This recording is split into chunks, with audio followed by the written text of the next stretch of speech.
सहनाव भवतु सहनौ भुनक्तु सह वीर्यं करवावहै तेजस्विनावधीतमस्तु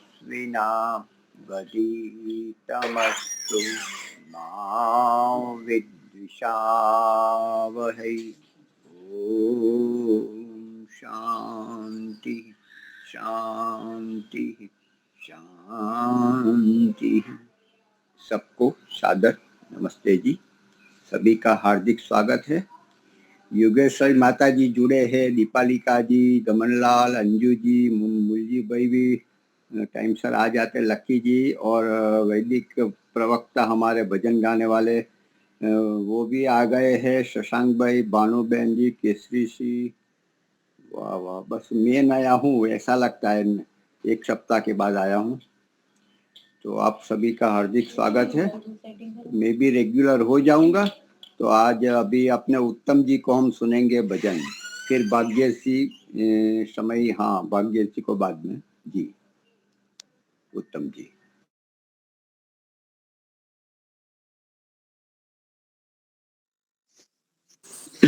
नमस्ते जी। सभी को सादर नमस्ते जी। नमस्ते जी। अभी मैं सुंदरपुर कुटिया में हूँ, रोहतक, और कल वार्षिक उत्सव था यहाँ। जैसा कि हमेशा के लिए है कि भजन की शुरुआत करते हैं, तो चलिए एक भजन मैं प्रारंभ करता हूँ।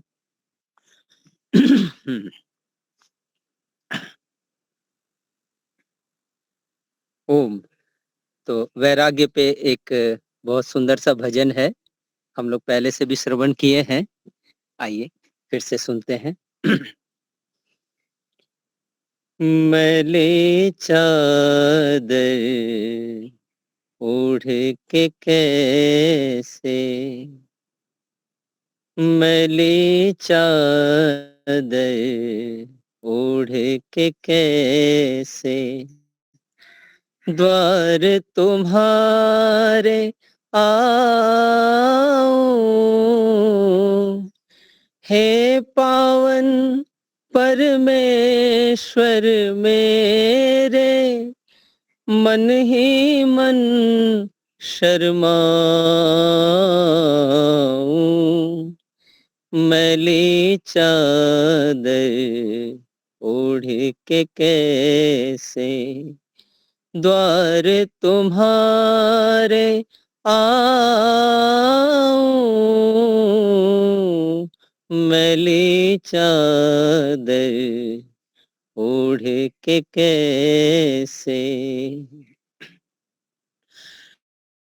तूने मुझको जग में भेजा, निर्मल दे कर काया,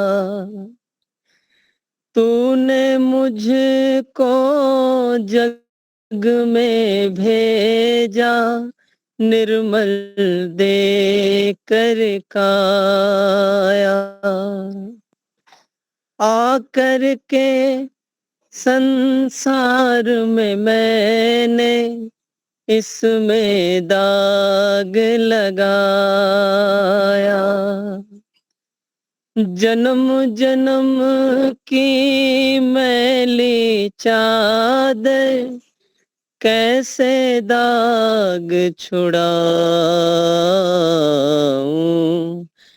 मैली चादर ओढ़ के कैसे द्वार तुम्हारे आऊं, हे पावन परमेश्वर मेरे, मन ही मन शर्माऊं, मैली चादर ओढ़ के कैसे। निर्मल वाणी पाकर तुझसे नाम न तेरा गाया, निर्मल वाणी पाकर तुझसे नाम न तेरा गाया, नैन मूंद कर हे परमेश्वर कभी न तुझको ध्याया, नैन मूंद कर हे परमेश्वर कभी न तुझको ध्याया, मनवाणी की तारे टूटी अब क्या राग सुनाऊं, मैली चादर ओढ़ के कैसे द्वार तुम्हारे आऊं, मैली चादर ओढ़ के कैसे, इन पैरों से चल कर तेरे सत्संग कभी न आया, इन पैरों से चल कर तेरे सत्संग कभी न आया, जहाँ जहाँ हो चर्चा तेरी कभी न ध्यान लगाया, हे हरिहर मैं हार के आया अब क्या हार चढ़ाऊं, मैली चादर ओढ़ के कैसे द्वार तुम्हारे आऊं, हे पावन परमेश्वर मेरे मन ही मन शर्माऊं, मैली चादर ओढ़ के कैसे, मैली चादर ओढ़ के कैसे, मैली चादर ओढ़ के कैसे। ओम, सबका बहुत बहुत धन्यवाद, सादर नमस्ते जी। बहुत ही सुंदर भजन था और गाते तो बहुत सुंदर है ही, बहुत ही अच्छा भजन, पूरा बहुत अच्छा लगा, सुनने आपका में धन्यवाद। और पूर्ण है। आप रोहतक में है, मतलब सुंदरपुर हुआ तो अपने साधना स्थली। हाँ। अभी सुंदरपुर में कल यहाँ वार्षिक 9वां वार्षिक उत्सव, तो उसी में मैं हाँ जी। गया हुआ था और आज मैं यहीं हूँ। कल मैं बड़ताना निकलूंगा आचार्य आशीष जी के पास। अरे वाह, जिंद में बड़ताना, बहुत बढ़िया। हाँ, वहाँ पास में ही कालवा है, कालवा गुरुकुल, जहाँ आचार्य ज्ञानेश्वर जी, रामदेव जी महाराज जी, आशीष जी, बहुत सारे बड़े बड़े विद्वान पढ़े कर आगे आए हैं। बहुत बढ़िया। हाँ। चलो। और एक सूचना ऐसी कि कल से वहाँ ध्यान का प्रथम स्तर का शिविर है, तो उसमें भाग लेने के लिए मैं कल बड़ताना जा रहा हूँ। अच्छा, आशीष जी, हाँ ठीक है। तो जी। एक अभी एक कैंसर हुई थी, वो आगे की कोई होगी, कुछ ऐसा। हाँ, वो ठीक है, ठीक है। द्वितीय स्तर, जी, द्वितीय स्तर का जो शिविर 8 तारीख से होने वाला था वो कैंसिल हो गई। हाँ, वो कैंसल था, हाँ वो मैंने सुना। चलो, बहुत ही बढ़िया, आपको बहुत आनंद मिलेगा। वो जो वहाँ साधना स्थली है गोल राउंड में, वहाँ छोटे छोटे कमरे दिए हैं साधना में, बहुत अच्छा लगता है, बहुत बढ़िया। हाँ जी, हाँ चलो जी, जी जी, नमस्ते कहना आचार्य जी को। बहुत जरूर जरूर जी। भी बताना जरा चाहता हूँ कि एक सप्ताह में शिविर में था, बच्चों की शिविर। पहले तो कड़ी जो नगर है उसमें मल्ल कुश्ती भूमि पर ये खेलने की कि सब चला गया, कुश्ती भी चली गई, ये सब कल्पना जैसा आज के लगता है, लेकिन वो पुनः जागृत करने के लिए तो हमने अपने बजरंग दल है, हिंदू महासभा है, या तो अन्य आर्य समाज आदि, वो मिलके किया था, अच्छा रहा। फिर बच्चों की शिविर मैंने लेकावाड़ा और आलमपुर उसमें किया, तो उसमें बच्चों को लाठी सिखाई और छोटे छोटे बच्चे थे उनके साथ में रहा 1 से 5 की कक्षा तक।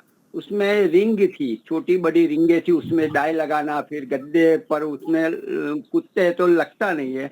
फिर जैसे बच्चे हैं ना, तो लड़कियां नहीं, ये चौरस में कुकी बोलते हैं, एक चौकटा होता है, चौक में एक में डालते हैं, एक एक पैर से लंगड़ी करके जाते हैं, तो ऐसे रिंग में जाते थे, 1 2 बड़ी दी, ऐसे अच्छी अच्छी।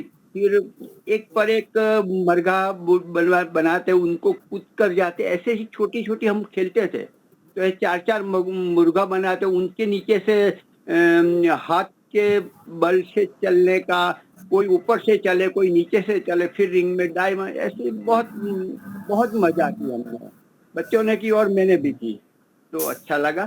तो बच्चों अरे को अच्छा बढ़िया। संस्कार मिलते कल हैं। यहाँ मलखम जी कल यहाँ वार्षिक उत्सव में मलखम भी किए, वो जो बल्ले पे करते हैं, तो हाँ उसके हाँ हाँ हाँ वीडियो है, मैं आपको भेजूंगा, देखेंगे तो हाँ बच्चे ने बहुत अच्छा प्रदर्शन किया है, तो आप देखेंगे। जी। हाँ, ओ, जरूर, नहीं बहुत अच्छा, ये ऐसी विद्या होनी चाहिए, भूमि पर खेलना चाहिए। अभी हम भूमि पर पैर भी नहीं रखते, और माई बच्चे को नहीं भेजती कि बीमार हो जाएगा, धूल में मत खेल, माँ की गोद में जाएगा, कोई बीमार हो सकता है। तो ठीक है, बहुत बातें हैं। तो अभी हम अपने वक्ता को सुनेंगे, लकी जी, भाग्य सिंह। ओम। सादर नमस्ते सत्य प्रेमी सज्जनों। हमारा विषय चल रहा है पंचमा यज्ञ विधि। हम सारे संसार में एक लक्ष्य को लेकर साथ में चल रहे हैं, मुक्ति। कोई उसे मान रहा है, कोई भिन्न प्रसंग में उसको मान रहा है, कोई ईश्वर के प्रसंग में उसको मान रहा है, कोई संसार में अपने दिन भर के दुखों से मुक्ति के प्रसंग में उसको लेके चल रहा है। अंत में हम सब एक ही लक्ष्य पे चल रहे हैं, अत्यंत दुखों से मुक्ति, दुखों के कारण से मुक्ति, सुख की प्राप्ति, सुख के साधन की प्राप्ति और अंतिम में मोक्ष की प्राप्ति। तो हम सब प्राय भिन्न भिन्न मार्ग पे चलते हैं। हो सकता है किसी का मार्ग एक जैसा हो, किसी का मार्ग भिन्न हो, और कई बार ऐसा रहता है इन मार्ग में जब चलते हैं, इन मार्ग पे हम कुछ अपने जीवन के अंदर समझते हैं, उसको आगे बढ़ते हैं, और कई बार हमारे जीवन में प्रश्न उठ जाते हैं, उस मार्ग को लेके संशय उठ जाते हैं, और प्रायः कई बार उस मार्ग पे दृढ़ता न होने के कारण वह मार्ग हम छोड़ देते हैं। तो ऐसा कोई मार्ग हो जिस मार्ग पे हम चलें और हमारे जीवन में प्रश्न भी उठे उस मार्ग के ऊपर, क्योंकि जब तक हम प्रश्न नहीं उठाएंगे हमारे मार्ग पे, हमारे विषयों पे, तब तक हम उस पे गंभीर ज्ञान को प्राप्त नहीं कर पाएंगे, उस ज्ञान का विवेचन नहीं कर पाएंगे। तो ऐसा क्या करें कि जब हमें संशय हो, प्रश्न उठे, हमारा मार्ग में परिवर्तन न हो, हमारा मार्ग वही का वही रहे, और हम समय भी लगा सके उन प्रश्नों के उत्तर जानने का, संशयों को दूर करने का, और कभी भी उस मार्ग को न छोड़े। तो पंचमा यज्ञ विधि में महर्षि ने उसका उत्तर दिया है कि हमारा सबसे उत्तम मार्ग है अंतःकरण की शुद्धता। हमारे लक्ष्य प्राप्त करने के लिए यह सबसे उत्तम मार्ग है। तो ये उत्तम मार्ग क्यों है? हम कई मार्ग ले सकते हैं। हम सीधे ब्रह्मचारी बन सकते हैं, हम गृहस्थ से आके फिर वानप्रस्थ से आके फिर सन्यास में जा सकते हैं, कोई लोग ब्रह्मचारी से सन्यास में जा सकते हैं। भिन्न भिन्न मार्ग है, लेकिन अंतःकरण की शुद्धता एक ऐसा मार्ग है जिससे कोई भी संसार का मनुष्य उस मार्ग पे चल के और सुख की प्राप्ति कर सकता है। उसके लिए कोई ऐसी कंडीशन नहीं रखी है कि आपको इस अवस्था में होंगे तभी ही आप इस मार्ग पे चल सकते हो। तो ये ऐसा मार्ग है कि हम अपने जीवन में छोटी सी छोटी चीज को ले सकते हैं। सत्य बोलना। अभी इस सत्य बोलने के लिए कोई जरूरी नहीं है कोई वैदिक धर्मी हो, कोई ऐसा नहीं हो सकता है कि केवल ब्रह्मचारी हो, ऐसा भी नहीं है केवल सन्यासी हो, केवल एक किसी विशेष वर्ग के लिए हो। कोई भी मॉडर्न वर्ल्ड का हो, कोई आध्यात्मिक के संबंध में जिसका जीवन हो, कोई लौकिक जीवन हो, अगर कोई झूठ बोलना छोड़ के सत्य के ओर चल रहा है तो वो अपने अंतःकरण को शुद्ध कर रहा है। तो जब हम सांसारिक लक्ष्यों को साथ साथ में लेके चलते हैं और अपने अंतिम लक्ष्य को भी प्राप्त करते हैं, तो हमें कुछ ऐसा मार्ग चाहिए जब हम अपने गहरे प्रश्न हमारे बुद्धि में उठे तब हमारा मार्ग कहीं रुक नहीं जाए। हम गहरे परमात्मा, आत्मा, ये इनका सबका चिंतन मन करें, संस्कार, वृत्ति, इन सबका चिंतन मनन करें, विवेक, इन सब का चिंतन मनन करें, इनका आपस में संबंध को समझें। तो कई बार ऐसा होता है जब हम इनको समझने की कोशिश करते हैं और हमें कई संशय आ जाते हैं और प्रश्न उठते हैं तो इस मार्ग को छोड़ देते हैं। अगर लेकिन हमारा लक्ष्य सबसे उत्तम अंतःकरण की शुद्धता है तो हम अपने व्यवहार में धीरे धीरे परिवर्तन करके, छोटी छोटी बातों में परिवर्तन करके, जिससे केवल हमारा लौकिक व्यवहार उत्तम नहीं हो रहा है, हमें उसमें लाभ भी हो रहा है। हमारा जीवन जितना अहिंसा के मार्ग पे चलेगा, जितना हम सत्य के मार्ग पे चलेंगे, जितना हम चोरी नहीं कर रहे हैं ऐसे मार्ग पे चल रहे हैं, जितना हम तप कर रहे हैं इस जीवन के अंदर, कितना हम संतोष को पालन कर रहे हैं, इनको ले लेके भी अंतःकरण की शुद्धता को लेके हम आगे बढ़ सकते हैं और गंभीर जो विषय हैं उनको साथ साथ में ले सकते हैं। हो सकता है ईश्वर के प्रति हमारी इतनी श्रद्धा नहीं बन रही हो, आत्मा के प्रति हमें समझ में नहीं आ रहा हो, अंतःकरण के ये संस्कार हमें इतने समझ में नहीं आ रहा हो, लेकिन जो हमारा ये मार्ग है अंतःकरण की शुद्धता, ये हमारी कहीं बाधा नहीं डालने वाला है। ये हमारा आज का जो लौकिक में है उस वह मार्ग को भी सुख में बनाते रहता है। इससे क्या होता है कि कभी भी कोई भी साधक इस मार्ग को कभी छोड़ेगा नहीं, वो किसी भी मार्ग पे हो, उसका भौतिक लक्ष्य हो या आध्यात्मिक लक्ष्य हो। अगर भौतिक लक्ष्य बना के वो अंतःकरण शुद्ध करता जा रहा है तो धीरे धीरे उसकी बुद्धि बढ़ेगी और वो आध्यात्मिक लक्ष्य में आ जाएगा। तो यह जो महर्षि जी ने ये हमें उत्तम मार्ग बताया है, ये ऐसा मार्ग है, कभी भी इस मार्ग पे चल के कोई ऐसी स्थिति में नहीं आ सकता है कि अरे मुझे तो अभी यू टर्न लेना है, मुझे इस लाभ से, मार्ग से कुछ लाभ नहीं हो रहा है। जो जो अपना जितना जितना व्यवहार शुद्ध कर रहा है, जितना जितना व्यवहार भौतिक दुनिया में भी अच्छा कर रहा है, उसको उतना उतना लाभ भौतिक में भी चलेगा। तो इससे क्या रहता है, साधक के मन में मार्ग के प्रति कि जो मार्ग मैंने लिया हुआ है वो मार्ग से भी कभी पीछे नहीं हटता है। वो अभी उसका स्तर बढ़ता रहता है, वो भिन्न बात है कि अंतःकरण की जितनी जितनी शुद्धता बढ़ती जाएगी उतनी उतनी हमारी स्थिति और अच्छी होती जाएगी और अच्छी होती जाएगी। लेकिन जीवन में कभी ऐसा नहीं लगेगा कि कभी आत्मा परमात्मा संस्कारों के ऊपर विवेचन करते हुए कभी ऐसी स्थिति नहीं आएगी क्या मेरा ये मार्ग सही है, ऐसी स्थिति कभी नहीं आने वाली। क्यों? क्योंकि उसको उतना उतना लाभ दिख ही रहा है, वो भौतिक संसार में भी उतना उतना लाभ देख रहा है, अपने व्यवहार के परिवर्तन में लाभ देख रहा है वो, कि मैं कैसे पहले क्रोध करता रहता था और कैसे मेरे काम बिगड़ते थे। आज जितना जितना मैं निरुपद्रव होता जा रहा हूं उतना उतना मेरे मन में शांत हो रहे और मेरे आसपास के व्यवहार जिन लोगों से करता था वो अच्छा हो रहा है। अब मुझे और सहायता मिल रही है संसार से, मेरे मित्रों से, और मैं आगे और जीवन में बढ़ रहा हूं।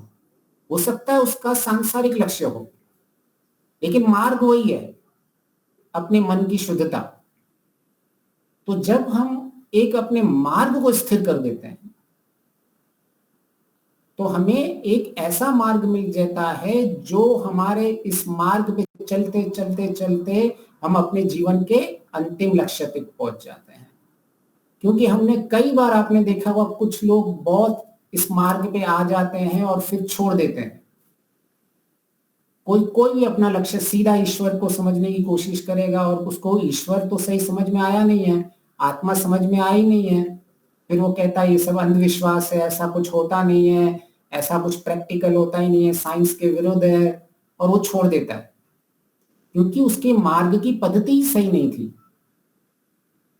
इसीलिए महर्षि ने इस मार्ग को सबसे उत्तम मार्ग बताया है कि आप जिस भी अवस्था में हो, अगर हमने अपने अंतःकरण से ये जो अशुद्ध जो हमारे व्यवहार हैं, काम क्रोध लोभ मोह ईर्ष्या द्वेष इत्यादि, राग द्वेष अभिनिवेश क्लेश अस्मिता क्लेश, ये बस क्लेशों पे काम कर रहे हैं, अपने अपने दोषों पे काम करते जा रहे हैं, तो धीरे धीरे धीरे धीरे धीरे हम स्वयं ही इस मार्ग पे आगे बढ़ते रहते हैं और हमारे इंटरेस्ट रुचि क्रिएट होती जाती है और हमारी इच्छाएं और तीव्रता होती जाती है। इसलिए पंचमहायज्ञ विधि में महर्षि ने स्पष्ट कर दिया है कि सबसे उत्तम मार्ग हमारा अंतःकरण की शुद्धता है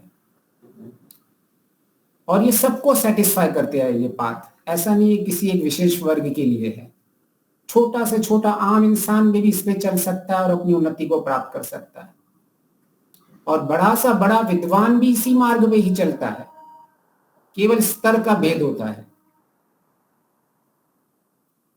तो अगर हम अपने मार्ग के लिए स्पष्ट हो जाएं कि जीवन में ठीक है क्या करना है क्या नहीं करना है, वो बात की बात है, लेकिन जिस मार्ग पर मैं जितना भी चलूं, कम चलूं ज्यादा तेज भागूं पैदल चलूं, वो भिन्न फिर प्रक्रिया हो जाएगी, लेकिन मैं मार्ग सही पकड़ा है, ये सबसे मुख्य होना चाहिए।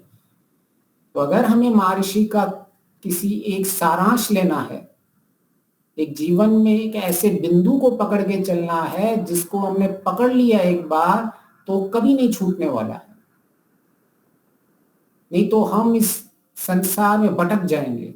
इतना सारा सब कुछ, सब भिन्न भिन्न मार्ग बता रहे हैं, कभी कोई कुछ बताएगा कभी कोई कुछ बताएगा, इतनी सारी जानकारियां हम सवेरे से और दिन भर लेते हैं और हो सकता है उससे हमारा मार्ग ही भटक जाए हम।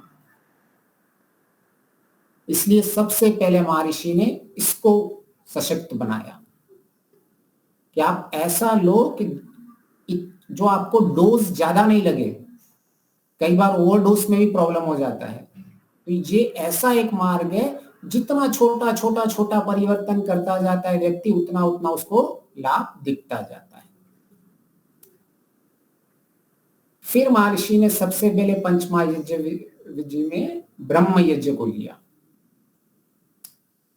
तो अभी ब्रह्म यज्ञ, जब हम यज्ञ, हमने कई बार इसमें इसको आवृत्ति फिर से कर देते हैं, ऐसे कर्म जो मेरे सात्विक सुख को बढ़ाते जाएं जीवन में, ऐसे कर्म जो मेरे दुखों को कम करते जाएं, ऐसे कर्म जो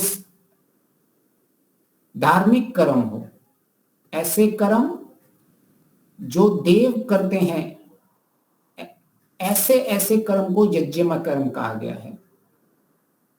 निष्काम कर्म, यज्ञमय कर्म। तो सबसे पहले ब्रह्म यज्ञ को ही क्यों लिया महर्षि ने? हम ईश्वर क्यों मेरे लिए इतना अनिवार्य है? क्या ईश्वर नहीं है जिसके जीवन में मेरे में कोई काम नहीं हो पा रहा है? क्या जो लोग ईश्वर आत्मा को नहीं मान रहे हैं वो जीवन में आगे नहीं बढ़ रहे हैं? क्या उनके जीवन में कुछ अधूरापन है? क्या उनके जीवन को जो चाह रहे हैं वो नहीं मिल रहा है? क्या उनकी गाड़ी रुक गई है? ऐसा क्यों है कि हम सबसे पहले ईश्वर को लेके आ रहे हैं बीच में?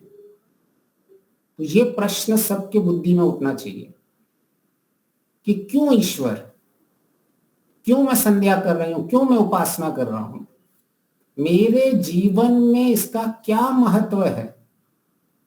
एक नास्तिक है और एक आस्तिक है। जो नास्तिक है वो ईश्वर को नहीं मान रहा है, क्या वो भूखा मर गया? ये बहुत गहरे प्रश्न आज मैं उठा रहा हूं। जब तक बुद्धि में ऐसे प्रश्न नहीं उठेंगे तब तक हमारी बुद्धि में क्यों हमें करना है उसका उत्तर नहीं आएगा, तो हम जीवन भर ईश्वर ईश्वर करते रहेंगे, जीवन भर आत्मा आत्मा करते रहेंगे, लेकिन जीवन में कोई परिवर्तन नहीं आएगा क्योंकि हमें उसका लाभ पता ही नहीं है।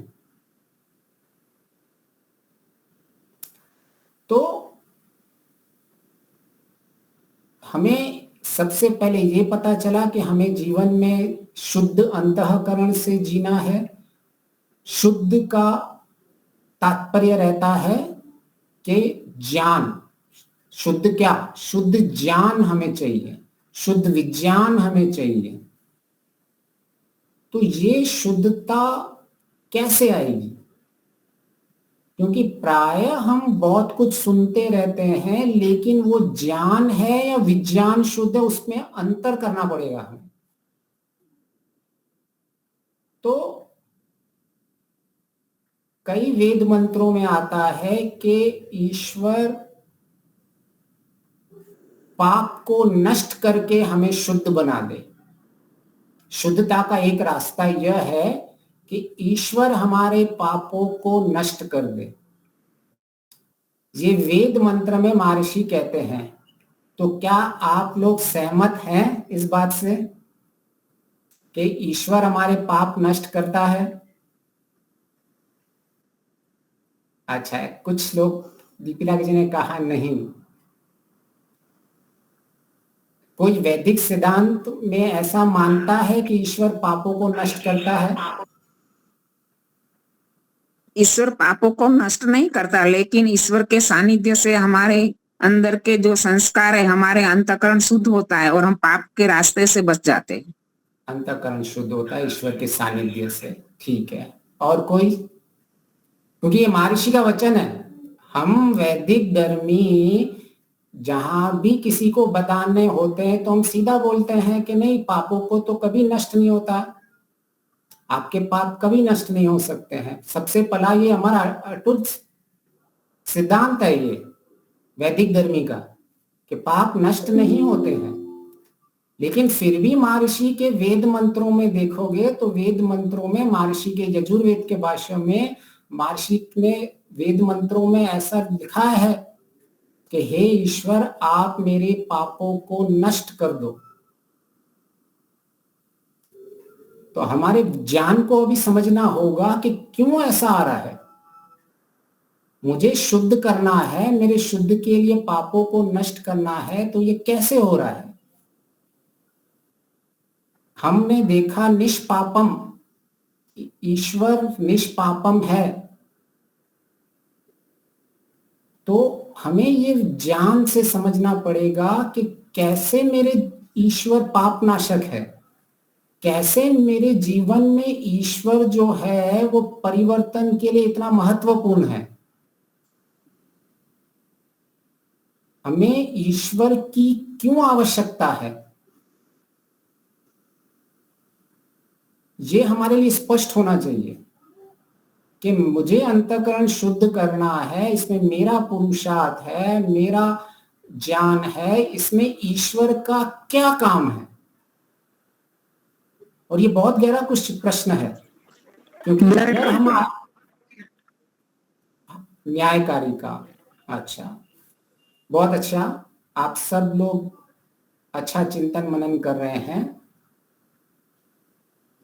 तो क्योंकि कभी ना कभी आगे चल के ये प्रश्न जब अगर हम आज उत्तर नहीं उठाएंगे तो हम धीरे धीरे ऐसी स्थिति आ सकती है हमारी कि हम इस मार्ग को छोड़ भी सकते हैं।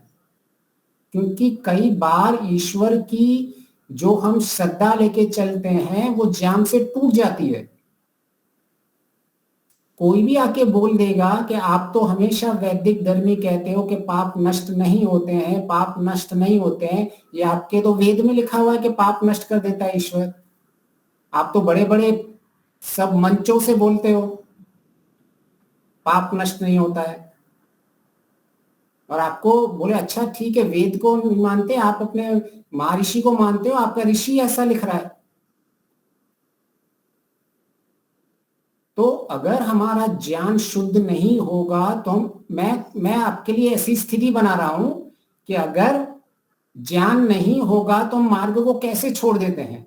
और ऐसे प्रश्न जब सामने आते हैं तो हमारे पास जब उत्तर नहीं होता है तो हमारी स्थिति बहुत ही दयनीय हो जाती है।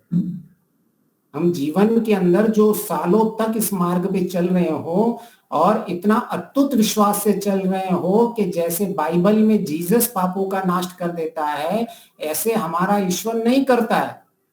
हम लोगों को ये मूल सिद्धांत देते रहते हैं, और कोई आके हमारे सामने वेद का प्रमाण दे दे और हमारे महर्षि का प्रमाण दे दे कि देखो लिखा हुआ है कि पाप नष्ट करता है, तो इसका उत्तर होना चाहिए हमारे पास। तभी ही ज्ञान शुद्ध माना जाएगा, तभी ही उसको विज्ञान, शुद्ध विज्ञान कहते हैं।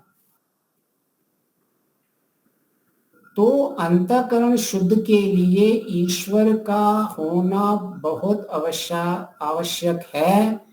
ये हमें सिद्ध करना पड़ेगा, सिद्धांतों से सिद्ध करना पड़ेगा, युक्ति से सिद्ध करना पड़ेगा, तर्क से सिद्ध करना पड़ेगा। बुद्धि में ये स्पष्ट हो जाना चाहिए कि आखिर मुझे ईश्वर क्यों चाहिए मेरे जीवन के अंदर। सबसे पहले ब्रह्म यज्ञ क्यों, मुझे कर्म करने हैं, कार्य करने हैं, ईश्वर को साक्ष्य मान के क्यों करूं मैं। ऐसे गहरे गहरे प्रश्न आ जाते हैं।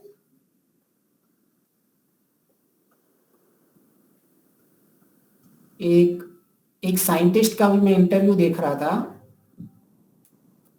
उससे पूछा साइंटिस्ट से, वो बहुत बड़ा यूनिवर्स पे स्टडी करता रहा था, आइंस्टाइन की बात कर रहा था, कहीं आई थिंक यूएस नासा वासा से कहीं से होगा, वो सब बता रहा था, पृथ्वी, सूरज, चांद, ऐसा मिल्की वे, ये गैलेक्सी, वो गैलेक्सी, सब बता रहा था।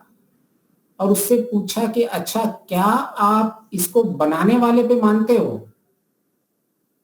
तो उसका उत्तर था नहीं, मैं ईश्वर को नहीं मानता। परंतु उसके बाद वो बार बार ये बोला था कि मेरे पास ये सृष्टि कैसे बनी उसका उत्तर नहीं है। एक तरफ वो साइंटिस्ट बोल रहा है कि मैं ईश्वर को नहीं मान रहा हूं, मुझे ईश्वर पे कोई भरोसा नहीं है कि ऐसा कोई क्रिएटर है जिसने संसार को बनाया, लेकिन मेरे पास उत्तर नहीं है कि ये सब चीज कैसे हुआ। तो बार बार वो जब भी ये प्रश्न का उससे 2-3 बार घुमा घुमा के उससे ये प्रश्न पूछ रहे थे, क्योंकि बाइबल में भी लिखा हुआ है कि क्रिएटर है, तो इससे भी पूछ रहे थे कि तू क्यों, मतलब तू तो आध्यात्मिक लोगों से विपरीत बात कर रहा है। लेकिन जब भी ये उत्तर देता था तो उसको एक हिचकाहट होती थी कि मेरे पास, लेकिन ये, क्योंकि उससे दूसरा उत्तर पूछेंगे कि अगर क्रिएटर नहीं है तो ये कैसे बना, और उसके पास वो उत्तर नहीं है। तो बुद्धि में ऐसी तृप्ति जो है, कभी उसकी बुद्धि तृप्त नहीं हो सकती अगर वो ईश्वर को नहीं मानता, क्योंकि उसके प्रश्न ये उठते रहेंगे कि मेरे पास इसका उत्तर नहीं है कि ये जो भी स्पेस में, यूनिवर्सेस में जो जो मुख्य कार्य चल रहे हैं, उसके पास वो उत्तर नहीं है मूलभूत। उसके बाद बहुत सारे उत्तर थे कि कैसे ग्रेविटी से पूरा जो संसार है, अगर ग्रेविटी में थोड़ा चेंज हो जाए, अगर जो लाइट की स्पीड में थोड़ा भी चेंज हो जाए, तो पूरा यूनिवर्स टूट फूट सकता है। उसके बाद सारे उत्तर थे, लेकिन मूलभूत उत्तर नहीं आ रहा था। और जब भी हमारी बुद्धि को उत्तर नहीं मिलता है, ऐसी बुद्धि कभी तृप्त नहीं हो सकती है, ऐसी बुद्धि कभी शांत नहीं हो सकती है। ऐसे बुद्धि, ऐसे मनुष्य का अंतःकरण कभी विचलित ही रहेगा, अविचलित नहीं रह सकता। तो अगर हम ईश्वर को नहीं मानते हैं तो हमारी स्थिति भी ऐसी होगी कि हमारी बुद्धि कभी तृप्त नहीं हो सकती है। ऐसे गहरे गहरे प्रश्न आ जाएंगे कि आप उस प्रश्न का उत्तर दे ही नहीं पाओगे, ईश्वर और आत्मा को नहीं लेके आओगे। आपको प्रश्न आ जाएगा कि मैं बाहर निकला हूं तो मैं ये कुत्ता क्यों नहीं हूं, मैं ये बिल्ली क्यों नहीं हूं। आते हैं ऐसे प्रश्न कभी?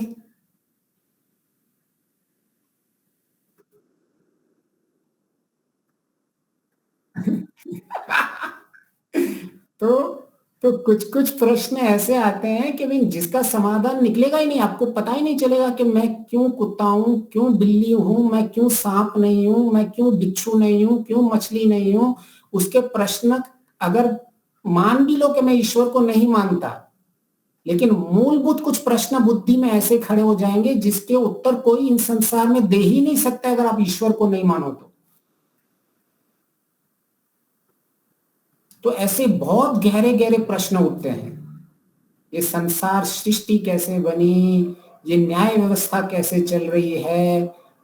अगर वो साइंटिस्ट कह रहा था कि अगर ग्रेविटेशनल फोर्स में एक छोटा सा भी फोर्स कम हो जाए तो सारा ब्रह्मांड तहस महस हो सकता है। इतनी बुद्धि कहां से आई है?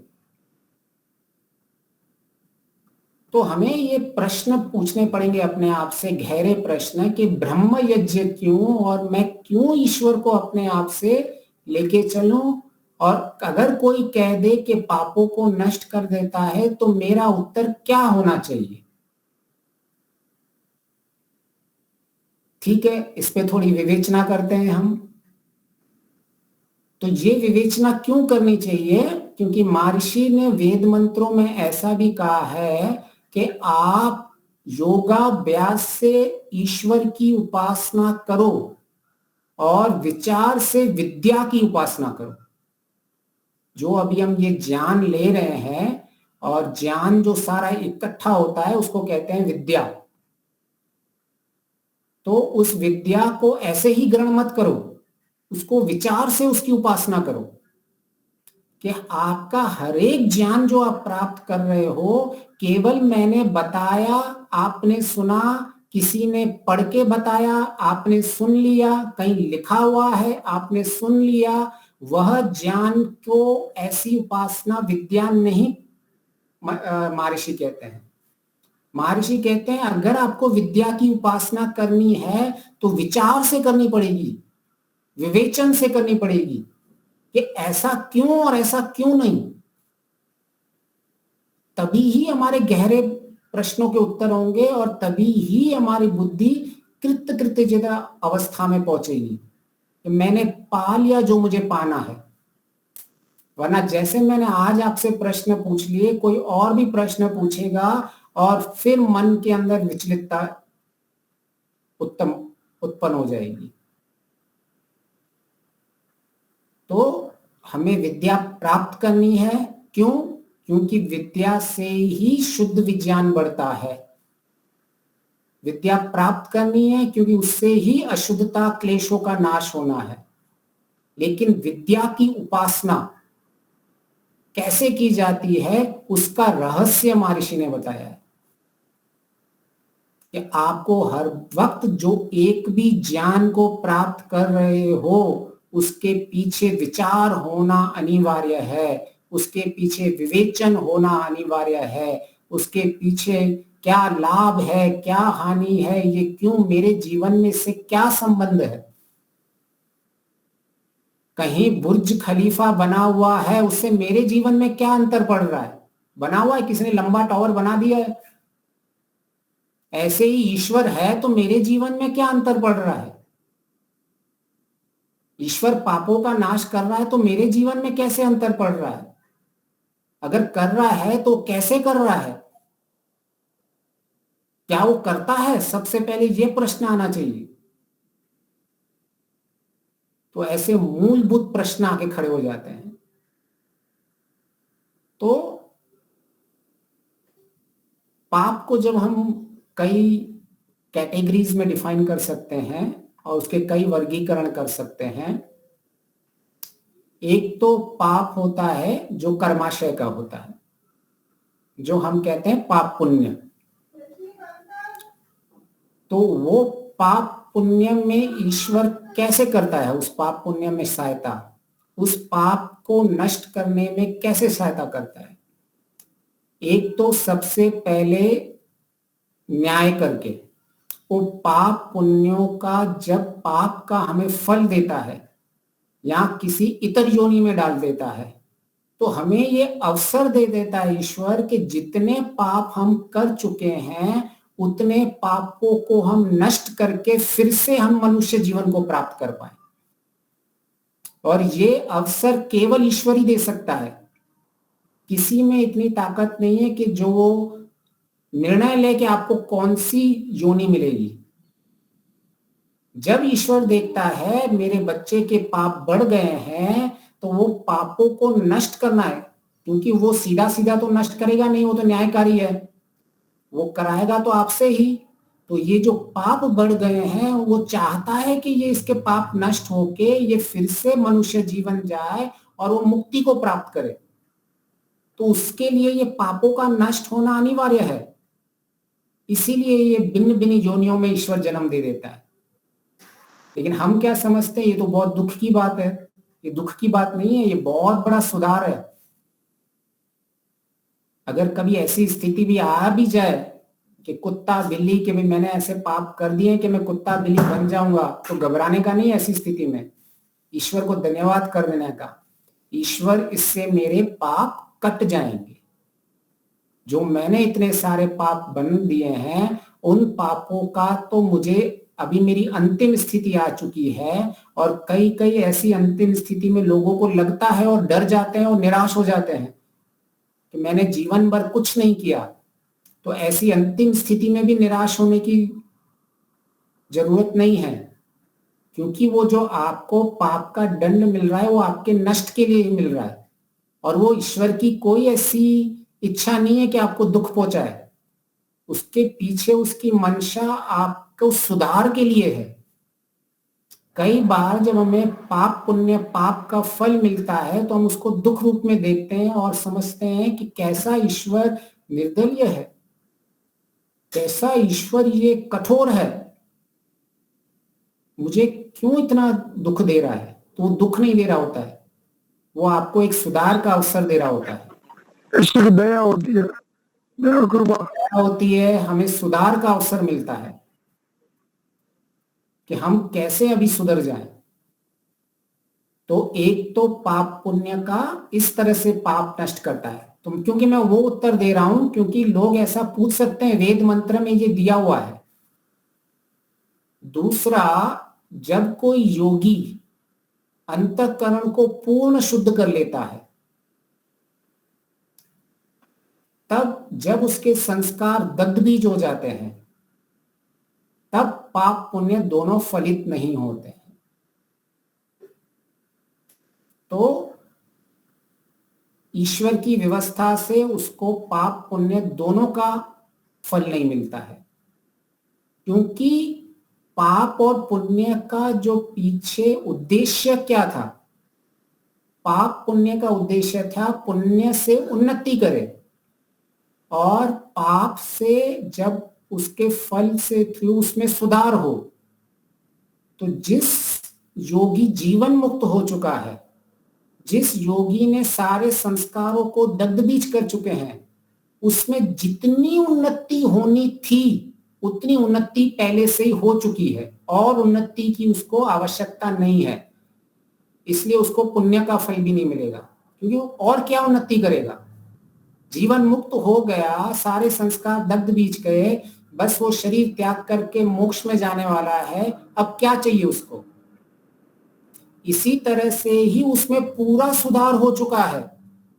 उसने अगर पहले पाप किए भी हुए हैं और उसने इस जीवन के अंदर अगर संस्कार दग्ध बीज कर भी दिए हैं, तो उसको अभी वो पाप का फल भी नहीं मिलने वाला है। ईश्वर उसके पाप के फल को भी हटा देता है। भाई तो अभी सीधा मोक्ष में जा, तेरा जितना सुधार होना था हो चुका है। तीसरा है पाप का कारण क्या है। पाप का मुख्य कारण है अविद्या। हम पाप करते क्यों हैं? पाप को ऐसा क्या है जिसके कारण पाप हो रहा है? वो है हमारे क्लेश, वो है हमारे दोष। इन दोषों के कारण ही हमसे पाप हो रहे हैं सारे। और वो पाप और वो दोष जो है वो ईश्वर ज्ञान देके उसका नष्ट करता है। एक बार हमें अगर कोई पाप कर रहे हैं हम अज्ञान में या ज्ञान में, तो अगर ईश्वर की जो व्यवस्था है उससे हमें ज्ञान मिलता है। तो ईश्वर कब कब ज्ञान देता है? एक तो ईश्वर ने जब पहली बार सृष्टि की रचना की तब 4 श्रेष्ठ मनुष्य को ज्ञान दिया, वो ईश्वर ने डायरेक्ट ज्ञान दिया। दूसरा, ईश्वर की ने वेद ज्ञान देके ईश्वर की व्यवस्था से ईश्वर वेद ज्ञान देता है। तो फिर से हम वेद ज्ञान को पढ़ के और हम अपने जो भी अज्ञान है उसको नष्ट कर लेते हैं। पाप का नष्ट होना का एक यह भी मीनिंग होता है कि हम अज्ञान को ही नष्ट कर दें जो पाप का कारण है। तो हम एक्चुअली उस पाप के जड़ को ही काट रहे हैं कि जो पाप का कारण है। तो ईश्वर ने वेद ज्ञान की व्यवस्था से हमें ऐसी अपॉर्चुनिटी दी हुई है कि हम अपने जो पाप के कारण है उसको सारा के सारा नष्ट कर दें।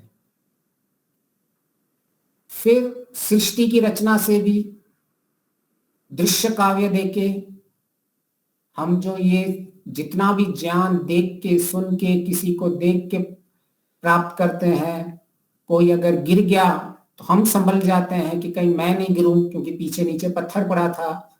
ये जितना भी हम सृष्टि को देख के जितना समझते हैं वो सारा का सारा ज्ञान जो जिस तरह से ईश्वर अपने आप को प्रकाशित कर रहा है, सृष्टि के ज्ञान से ईश्वर अपने आप को प्रकाशित कर रहा है, उस प्रकाशमय को देख के उस ज्ञान को देख के हम अपने आप में सुधार कर देते हैं। और कोई अगर पाप करके जेल में गया है तो हम खुद सुधर जाते हैं कि नहीं देखो इसको 14 साल की जेल हो गई, मैं ऐसा काम नहीं करूंगा। तो वो जो पाप मेरे से होने वाले थे वो ईश्वर की व्यवस्था से मैंने पहले से ही ज्ञान से उनको नष्ट कर दिया। तो इस तरह से जब हम ईश्वर की व्यवस्था से, ईश्वर जिसमें मूल कारण है, आदि मूल कारण ईश्वर दिखना चाहिए हमको। तो जब हमको आदि मूल कारण उस व्यवस्था में ईश्वर दिख जाता है कि मैं कैसे ईश्वर की सहायता से अपने पापों को धीरे धीरे जो मैं कर सकता हूं उसको नष्ट कर रहा हूं। फिर होता है ईश्वर भय, शंका और लज्जा उत्पन्न करता है जब हम गलत काम करते हैं।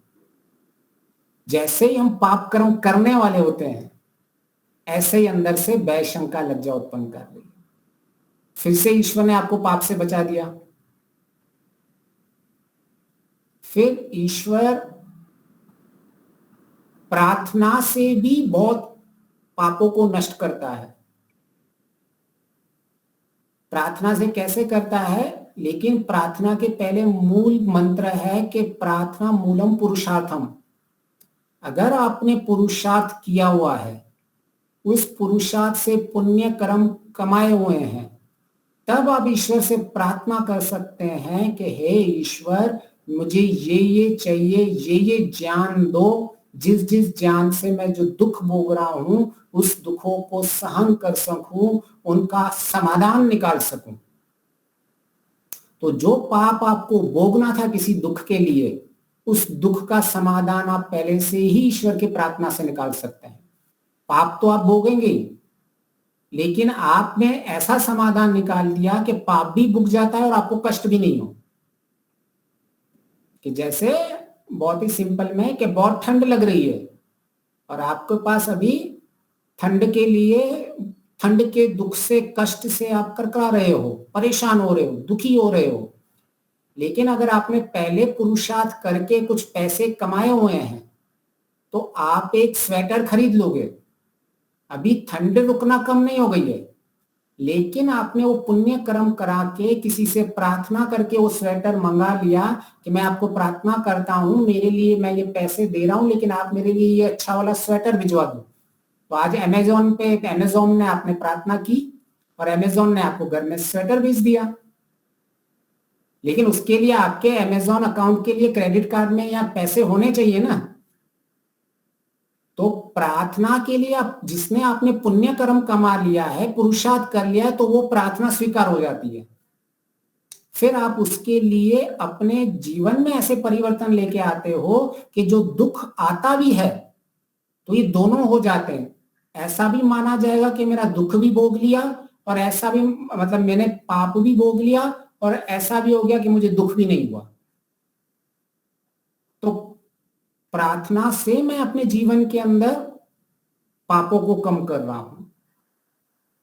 तो जब भी मुझे ज्ञान मिल रहा है तो ईश्वर से मुझे एक तो सबसे पहले सृष्टि के आरंभ में ज्ञान मिलता है, फिर उसके बाद जब हम वेदों के थ्रू मुझे ज्ञान मिल रहा है, वेद शास्त्रों के थ्रू मुझे ज्ञान मिल रहा है, मुझे सृष्टि क्रम से ज्ञान मिल रहा है, मुझे प्रार्थना से ज्ञान मिल रहा है, और जब मैं समाधि में बैठूं तो भी मैं ईश्वर से ज्ञान मांग लूं कि ईश्वर मेरे ये कष्ट आ रहे हैं, मैं उन पापों को भोग रहा हूं, मुझे इनका समाधान दो। फिर से आप समाधान मांग लो। तो ऐसे समाधान करोगे तो आपके दोनों माने जाएंगे कि भाई आप पापों को भोग भी रहे हो और सीधा सीधा पापों को नष्ट भी कर रहे हो। दोनों हो रहे हैं आपके जीवन में। तो ना आपकी जो विचारधारा है कोई उस पे प्रश्न करेगा, ना आपको कोई वेद मंत्रों के थ्रू पीछे हटाने की कोशिश करेगा, ना आपके जीवन में जो आपने सशक्त मार्ग बनाया हुआ है उस पे आपको कोई हिला सकता है। लेकिन अगर शुद्ध विज्ञान की प्राप्ति नहीं की, तो हमने ऐसे लोगों को देखा है इस मार्ग में बहुत खुश करके नाचते फूकते आते हैं और भागने में उनको देरी नहीं लगती है। 2-3 प्रश्न ऐसे उतरेंगे बुद्धि के अंदर कि पूरी की पूरी बुद्धि पलट जाएगी। और ऐसी बुद्धि, अतृप्त बुद्धि कभी जीवन में आगे नहीं बढ़ सकती है। तो इसीलिए जब हम ब्रह्म यज्ञ कह रहे हैं, सबसे पहले ईश्वर को मान रहे हैं, तो हम सारे कर्मों को ईश्वर को इसलिए मान रहे हैं क्योंकि मेरे जीवन में सबसे पहले जो मेरी बुद्धि अतृप्त है, हम पहले एक ज्ञान से उस अतृप्त बुद्धि को एक स्तर तक तृप्त कर देते हैं। ठीक है, उसमें भी पूरी की पूरी अंतिम स्तर तक नहीं गया है, लेकिन उसको एक स्तर पे लेके आ जाते हैं कि जिस स्तर से उसका मार्ग नहीं डगमाए। एटलीस्ट उसकी ज्ञान से उसकी बुद्धि, जानकारी भी कह लो आप इसको, शब्द ज्ञान भी कह लो, शब्द ज्ञान से इसकी बुद्धि तृप्त रहती है जो उसको मार्ग से हिलने नहीं देती है। इसीलिए महर्षि ने कहा है कि आप शुद्ध अंतःकरण में सबसे पहले आपकी बुद्धि आगे बढ़नी चाहिए। शुद्धता जो ये शब्द है, यह हमें स्पष्ट होना चाहिए कि ये शुद्धता शब्द कैसे मेरा अंतःकरण शुद्ध हो रहा है, कैसे ईश्वर शुद्ध है और कैसे उसकी शुद्धता मेरे जीवन का जो लक्ष्य है उसको प्राप्त करने के लिए, पापों से बचाने के लिए ये शुद्धता कैसे मैं बनाए रखूं। अगर ईश्वर शुद्ध नहीं है तो आप उसको प्रार्थना भी नहीं करोगे। क्या आप किसी ऐसे व्यक्ति को प्रार्थना करोगे जो आपको कुछ दे रहा हो लेकिन उसके बदले में कुछ मांगने की उसकी अपेक्षा हो? क्या ऐसे से आपको प्रार्थना करना अच्छा लगता है?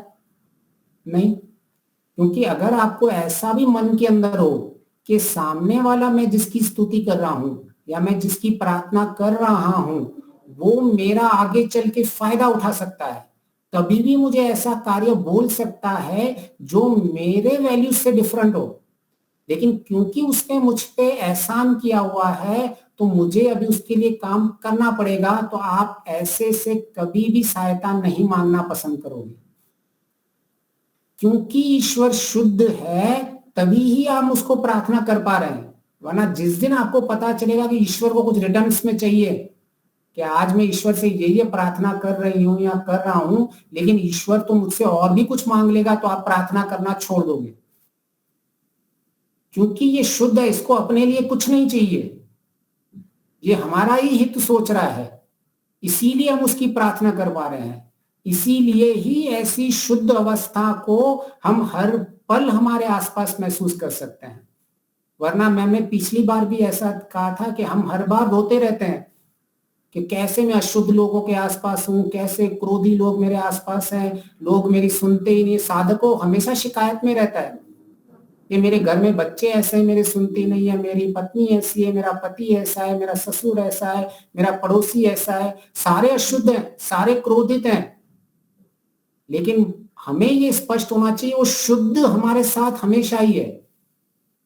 जिसको ये एहसास हो गया कि वो शुद्ध अंतःकरण के लिए वो शुद्ध ईश्वर का इतना इंपॉर्टेंस है, तो वो कभी भी इन सारे जो आसपास चीजों उनसे विचलित होगा ही नहीं, और उसको ऐसे कोई ना कोई लोग मिलेंगे ही जो उसको विचलित करते रहेंगे।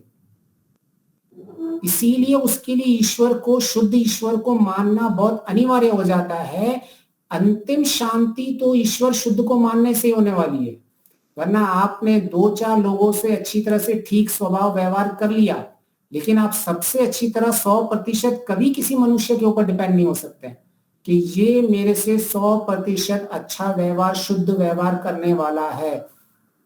ऐसा कभी नहीं हो सकता, क्योंकि सत्व रज तम गुण इन सब में निरंतर परिवर्तन हो जा रहा है। सबके विचार परिवर्तन हो रहे हैं, ज्ञान में परिवर्तन हो रहा है। आज वो हमारे सुन रहे, कल नहीं हो सकता है सुनते हो। आज हमारी सहायता कर रहे हैं, कल हो सकता है नहीं सहायता करें।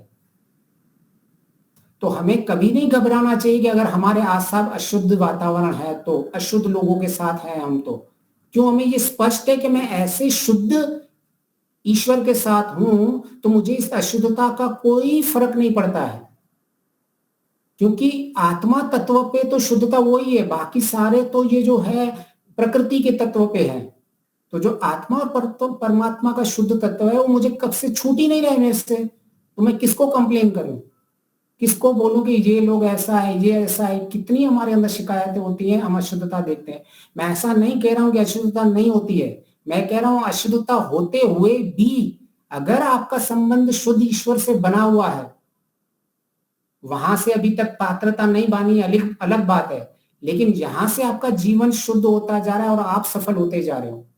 ऐसा नहीं होता कि ईश्वर साक्षात्कार आके सब काम करता है, लेकिन हमारी जो मेंटेलिटी है, उस मेंटेलिटी में भी ईश्वर को स्वीकार करने से हमारे जीवन में बहुत अंतर बढ़ जाता है।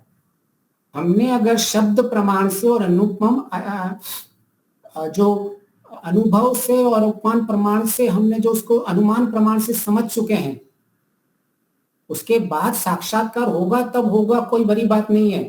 अनुमान और शब्द प्रमाण से भी ईश्वर को स्वीकार कर लेंगे तो हमारा जो मार्ग है अंतःकरण की शुद्धता वो सशक्त हो जाता है।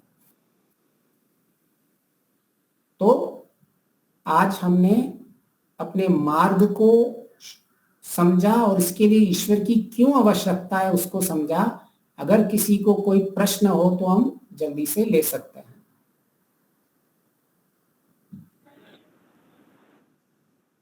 जी धन्यवाद।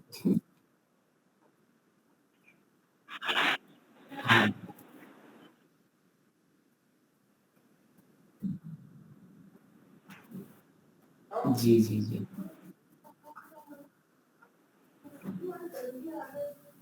जी जी।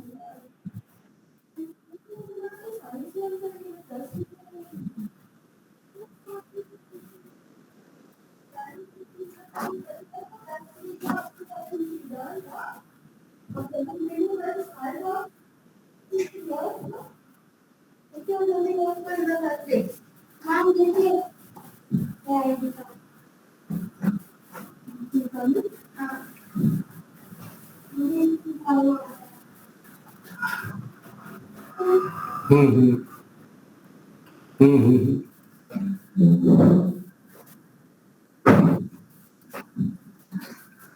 हाँ जी बिल्कुल, उसको दंड देके उसको उसको सुधार का ही तो काम कर रहा है, पापी को दंड देके।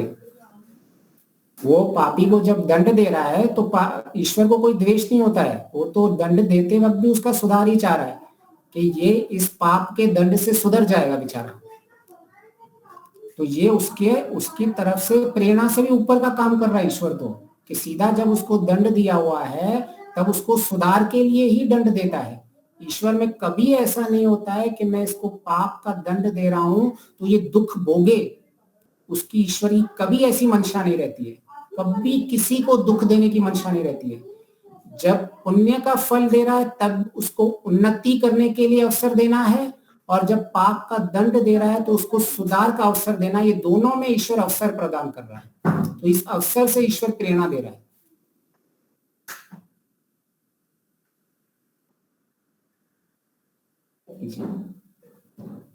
नमस्ते आचार्य जी। आजकल यहाँ गायत्री मंत्र का गलत प्रचार हो रहा है कि गायत्री मंत्र जाहिर में आप नहीं बोल सकते हैं। कहाँ नहीं बोल सकते गायत्री मंत्र को? गायत्री मंत्र जाहिर में आम लोगों के बीच में नहीं। Okay okay okay okay okay, गलत प्रचार हो रहा है इधर। जी जी जी जी, वो बता गुप्त मंत्र है और गीता में भी लिखा है। जी, गीता में एक्चुअली क्या लिखा है मैं उसका स्पष्टीकरण बता देता हूँ। गीता में ऐसा लिखा है कि भाई आपको जो लोग इस ज्ञान के प्राप्त करने के लिए जिनकी क्षमता नहीं है उनको वैसा ज्ञान नहीं देना चाहिए। क्यों? क्योंकि वो विपरीत समझ के और उल्टा सीधा करना लगते हैं, क्योंकि उनकी उतना क्षमता ही नहीं है कि आप इतने गहरे ज्ञान को समझ पाओ। तो गीता में श्री कृष्ण अर्जुन को कहते हैं कि आप उसी पात्र को ज्ञान दो जिसमें ये क्षमता हो समझने की। तो उसका तात्पर्य जो गीता में लिखा है वो गीता का लोगों ने तात्पर्य भिन्न ले लिया है। उसका तात्पर्य केवल इतना है, जो ईश्वर को, जो ईश्वर के ज्ञान को, जो आत्मा को, जो जिसकी इतनी पात्रता बनी ही नहीं है और आप उसको समझाने लगोगे तो वो उल्टा सीधे काम करता रहेगा।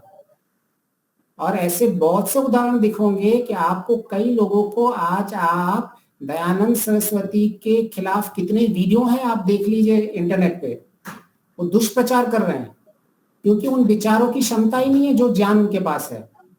तो इसीलिए उस बचाव से बचने के लिए श्री कृष्ण अर्जुन को कहते हैं कि ऐसे लोगों को ज्ञान मत बांटो जो ज्ञान के पात्र है ही नहीं, अभी तक उन्होंने अपनी क्षमता नहीं बनाई है। तो वो दृष्टिकोण, गीता का वो दृष्टिकोण ये गलत जगह पे लेके आ रहे हैं। तो ये हो गया शुद्ध दृष्टिकोण। दूसरा, गायत्री मंत्र का बहुत कुछ दुरुपयोग, किसी चीज का अगर गलत किसी ने उसका उद्देश्य करके और सही सही रूप से उसको पेश नहीं किया है तो ऐसा हो सकता है कि लोग इसको महामंत्र समझ के, गुरु मंत्र समझ के विपरीत दिशा में चला जाए। लेकिन इसका मतलब ये नहीं है कि हमें ये सार्वजनिक नहीं बोलना है।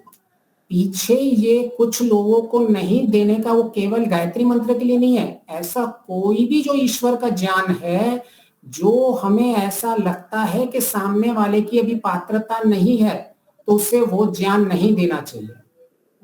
और ये बहुत बड़ी एक हानि करते हैं लोग जिनके पास ज्ञान है। उन ज्ञानवान वालों को समझना चाहिए कि ये सामने वाला पत्र जिसको मैं ज्ञान दे रहा हूं वो पात्र नहीं है, तो वो ज्ञान वहां नहीं देना चाहिए। अभी कोई आपके सामने समस्या लेके आया है कि मेरे खेत में ये काम नहीं हो रहा है, मुझे अपने बच्चों से परेशानी है, मुझे इससे, तो क्या आप उसको ऐसा बोलोगे अरे मोक्ष में चला जाए, घर का त्याग कर दे?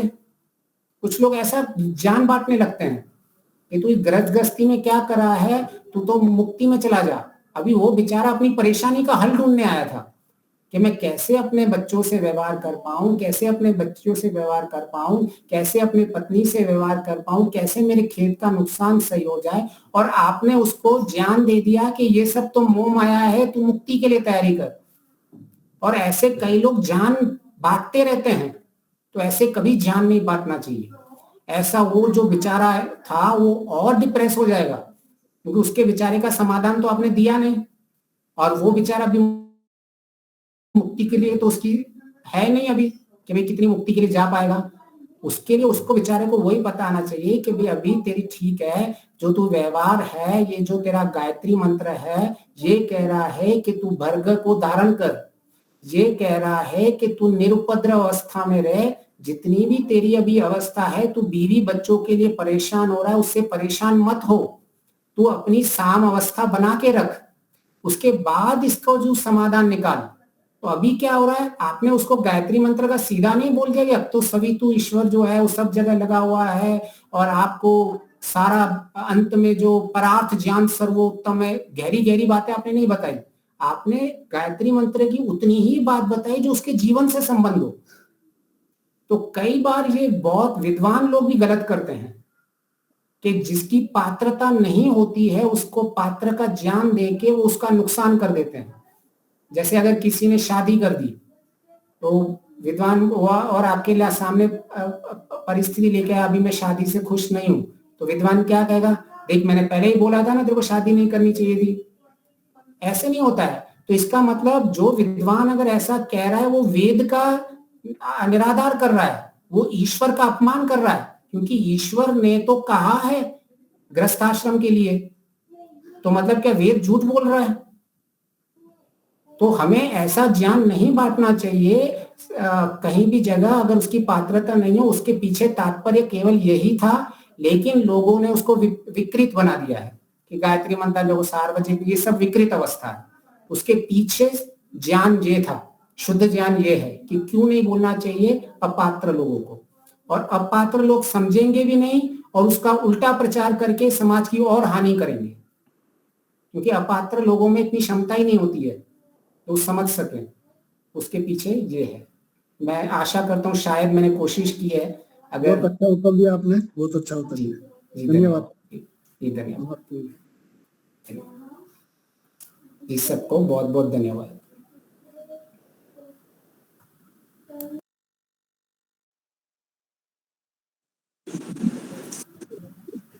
बहुत बहुत धन्यवाद आपका भाग्येश जी, आपने बहुत ही सुंदर ढंग से समझाया कि मनुष्य कैसे, आत्मा हमारी कैसे शुद्ध